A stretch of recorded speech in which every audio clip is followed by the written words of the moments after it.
இன்றைக்கி டே 8. அந்த இப்போ என்னென்ன படிச்சிருக்கீங்க மட்டும் சொல்கிறேங்க, ஓகேவா? மிச்சத்தை நாளைக்கு பேசிப்போம்.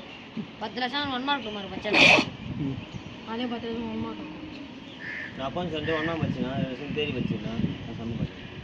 சயின்ஸ் 1 மார்க் மார்க் 16 லெசன் 1 மார்க்கும் அப்புறம் 8 லெசன் 2 மார்க் வச்சுருக்கேன்.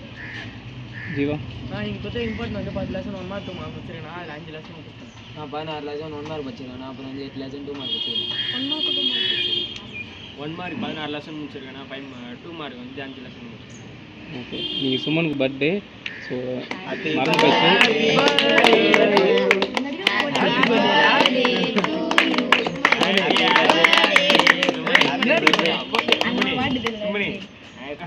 பேசுகிறது எல்லாமே நாளைக்கு பார்த்துப்போம். ஸோ திரும்பி அதான் சொல்கிறேன், சயின்ஸ் வந்து நல்லா படிங்க. 75 மார்க் தான், கரெக்டாக? அது எது ப்ரிஃபரன்ஸ்னு பார்த்துக்கோ. எல்லாருக்குமே லாஸ்ட்டாக இருக்க 3 மார்க்கு 7 மார்க் இதை படித்தாலே எவ்வளோ மார்க் வந்துடும்? 50 மார்க் வந்துடும். அப்போ பேலன்ஸ் 25 மார்க் கஷ்டப்படாத. எது வேணுமோ அதை தேடு, ஓகேவா? நமக்கு எது வேணுன்றதை அதை தேடு. இன்னும் நிறையா படித்து நிறையா அப்டேஷன் வந்து கொடுப்போம். எப்படி சொல்கிறதுனா, இந்த ஜனவரியிலே நம்ம எல்லாத்தையும் முடிக்க போகிறோம், ஓகேவா? ஸோ அதனால் வந்து சீக்கிரமாக முடித்து சீக்கிரமாக பிளான் பண்ணிக்கோங்க. ஸோ இப்போ படித்தது இல்லாமல் சாயந்தரம் வந்து அப்டேஷன் புதுசாக நிறையா சொல்லணும், ஓகே?